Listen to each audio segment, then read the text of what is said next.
Une voix qui porte, des idées concrètes, des propos qui résonnent. Benoît Dutrisac, déstabilisant, juste comme on aime. Si on me dit, Régine, tu vas y aller 2 jours, tu vas y aller faire trois quarts de travail 2 jours, mais l'autre journée d'après, tu es en congé. Enlevez-moi pas mon congé parce que je vous étripe. OK. Bonjour tout le monde. Bonjour, Régine Laurent.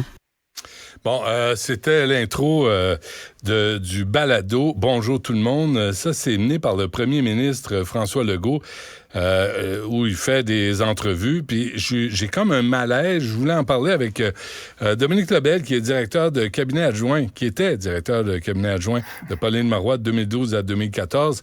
Dominique, bonjour.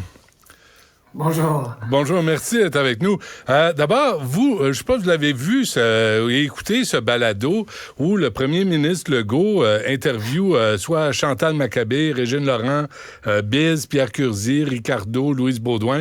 Comment vous réagissez en tant qu'ancien directeur de cabinet d'une première ministre? Bon, écoutez, la première chose qui me fait réagir, c'est d'un côté, le monde médiatique a changé, puis on s'attendrait à ce que la communication politique, elle, ne changerait pas pour s'adapter à la nouvelle réalité. Fait que moi, je vais vous dire ça simplement, puis je sais que ça va vous faire rire, Benoît, mais il n'y a rien qui me surprend. Il n'y a rien qui me surprend là-dedans. Alors, c'est évident que si on est un stratège politique, puis vous savez, on regarde le livre, là. Dans le livre, là, qu'est-ce qu'un premier ministre devrait faire normalement?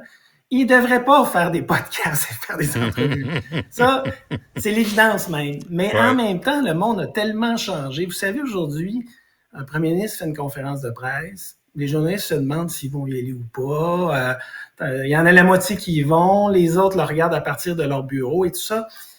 Les choses ont tellement changé. C'est normal que le premier ministre ou le cabinet du premier ministre, les dirigeants en général cherchent d'autres façons de communiquer. Mais c'est une campagne de marketing, là. C'est une stratégie de communication, là, de mettre François Legault comme intervieweur alors qu'il est premier ministre.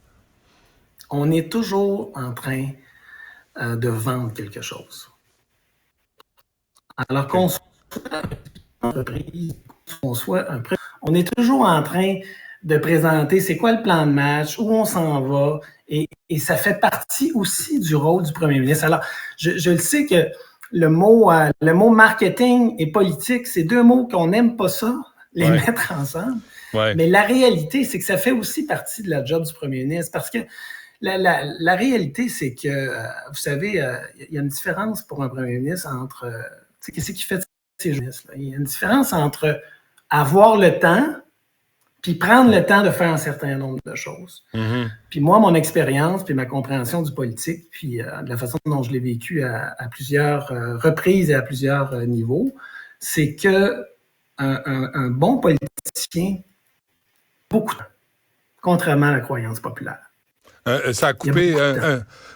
il y a beaucoup de temps. Ah oui, parce que c'est drôle, parce que la dernière fois que, par exemple, François Legault est venu en entrevue à Cube Radio, je pense que c'est avec moi, c'était en 2018, en décembre 2018. Il est allé à Radio-Canada, il est allé ailleurs depuis. Là, tu dis, OK, tu te fais dire par l'équipe de communication, le premier ministre, bien occupé, il n'a pas le temps de venir en entrevue. Il n'a surtout pas le temps de venir en entrevue ou peut-être il n'aimera pas les questions qu'on va lui poser. Mais ça, je trouve ça inadmissible qu'il ait le temps de faire des entrevues avec Biz, avec Ricardo, qui se tutoie, elle a tu la toi, François, mais qui n'a pas le temps de venir répondre à propos de sa job pour laquelle on le paye et pour laquelle on a voté pour lui. Oui, je vous entends bien. Puis je suis... c'est 2 choses différentes.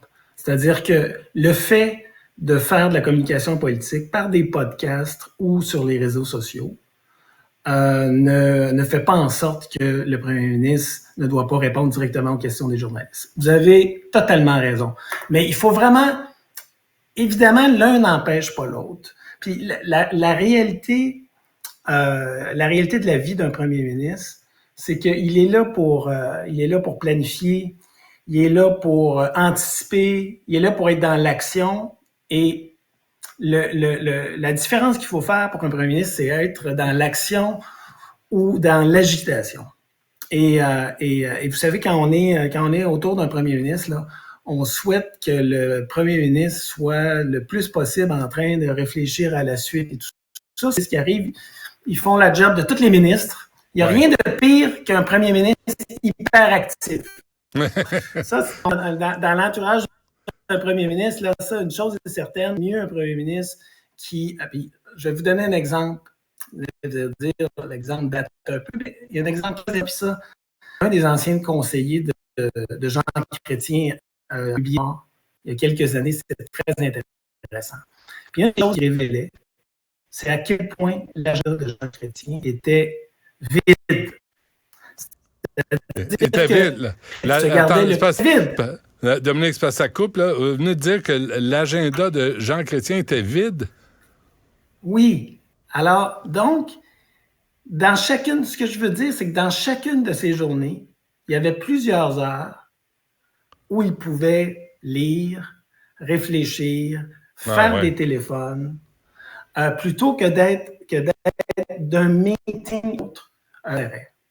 C'est pour ça que... L'image là, du premier ministre avec des piles de dossiers sur son bureau et qui fait des heures toute la journée, toute la nuit, la fin de semaine, c'est pas vrai, ça. C'est de la science-fiction. C'est-à-dire que c'est du temps de lecture, tu prends du temps de préparation, du temps de discussion avec son équipe, mais c'est pas du temps où ils doivent prendre des décisions à chacune des minutes et tout ça. Ouais. Et si un premier ministre a un agenda où à tous les quarts d'heure, il voit des gens différents, il y a des décisions à prendre, ben c'est parce que c'est mal géré. Parce qu'à ce moment-là, ça veut dire qu'il prend des décisions qui ne devraient pas relever du premier ministre. OK. Lui, sa job, c'est de déléguer, puis de mettre des gens en place pour prendre les décisions, puis de se rapporter à lui. OK, mais je reviens sur ce bonjour tout le monde, là, ce balado. Dominique, en même temps, là, s'il veut communiquer, pourquoi il n'accorde pas une entrevue par semaine à quelqu'un un nom qui va tirer dans un chapeau à tout hasard, au lieu que ce soit lui qui parle à Ricardo puis à Chantal Maccabé de hockey? Comment se fait que c'est pas l'inverse? Comment c'est quelqu'un par hasard qui serait choisi puis qui viendrait passer une heure avec le premier ministre? Peut-être qu'on entendrait des choses intéressantes. La réalité, c'est que maintenant, il y a une panoplie de médias, mais il n'y a plus rien de dominant. Alors, vous et moi, on a souvent parlé du fameux Le Point à l'époque à Radio-Canada. Ouais. Là, il y avait des entrevues, ça durait 20 minutes, 30 minutes. Un chef politique allait là. Le Québec en entier l'avait vu le lendemain. Ça, c'est une réalité qui n'existe plus aujourd'hui. Alors, c'est premièrement. Deuxièmement, moi, je vous entends, mais il n'y a pas tant de médias que ça qui sont prêts à offrir du temps de façon régulière de longues entrevues au premier ministre du Québec ou du Canada. Ah non? Je ne suis pas si convaincu que ça. Là, je vous dis ma vision des médias. Est-ce que ce serait bien pour la population d'avoir des entrevues plus longues avec où on peut pousser un peu plus dans leur dernier retranchement les politiques? La réponse est oui. Mais le système médiatique d'aujourd'hui favorise les petites entrevues, les choses un peu rapides et les choses, et je vais vous le dire, évidemment, là, c'est des professionnels, les politiciens. Alors, une entrevue de quelques minutes, c'est très, très, très, très rare qui paraissent mal dans une entrevue de quelques minutes. Ils ont leur message.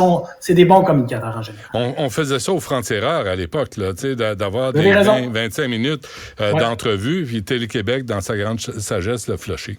Il faut dire aussi, je voulais juste le passer en passant, mais tu sais, là, Dominique, François Legault, en juillet dernier, il a été obligé de suivre la décision d'Ottawa de boycotter Meta, Facebook. Et là, on le voit sur Instagram, c'est Facebook, c'est Meta, sur TikTok, YouTube. Puis il me semblait que c'est les réseaux sociaux qui ont saccagé les médias traditionnels. C'est les réseaux sociaux qui ont coûté des jobs aux Québécois dans les médias aujourd'hui. C'est pour ça que ça va mal dans les médias. Les réseaux sociaux sont allés têter toute la publicité qui faisait vivre les médias traditionnels. Et là, tu as un premier ministre, lui, qui diffuse là-dessus, qui donne du contenu là-dessus. C'est comme incohérence absolue? C'est une bonne question. Si je me mets là, dans la peau des gens dans son entourage ou l'entourage des politiciens actuellement, c'est qu'ils doivent prendre la chose à l'inverse. Puis ils doivent se dire les choses ont horreur du vide. Et s'ils sont présents d'une façon ou d'une autre, ils ont pris la décision, des gouvernements ont arrêté d'acheter de la publicité. C'est ma compréhension sur toutes ces plateformes-là. En tout cas, toutes les plateformes qui étaient visées et qui sont en discussion avec, ou en non-discussion avec Ottawa en ce moment. C'est plutôt en non-discussion. Mais en même temps, les gens sont là. Alors, moi, c'est-à-dire que je peux comprendre que les politiciens veulent continuer et nous-mêmes, là, moi, je suis très triste à la cause des médias, puis je suis quand même, je vais quand même actuellement, même il y a un boycott de la part du gouvernement. Alors, j'ai l'impression qu'on se dit comme politicien, ben moi, si mes électeurs sont là, ben je vais être aussi. Mais ça me permet quand même de dire, Benoît, puis ça, c'est une question que je soulève. Si on prend les podcasts du premier ministre, la réalité, c'est est-ce qu'il touche vraiment un public en dehors des gens déjà convaincus par le message du gouvernement? Ça, je pense que c'est une question, qu'on peut se poser. La réponse, j'imagine qu'ils font ce genre d'analyse au gouvernement, mais j'ai quand même un doute sur l'effet réel en dehors des gens déjà convaincus par le discours du gouvernement ou de la CAQ. En tout cas, moi, je pensais qu'un premier ministre était là pour répondre aux questions, pas pour en poser, mais ça a l'air que j'ai tort de toute évidence. On leur demande d'écouter en même temps, hein? Oui, mais là, c'est eux autres qui parlent, c'est eux autres qui dirigent l'entrevue. C'est quelque chose. Dominique Lebel, ancien directeur de cabinet adjoint de Pauline Marois, 2012 à 2014. Un gros merci pour cette conversation. À la prochaine. Merci.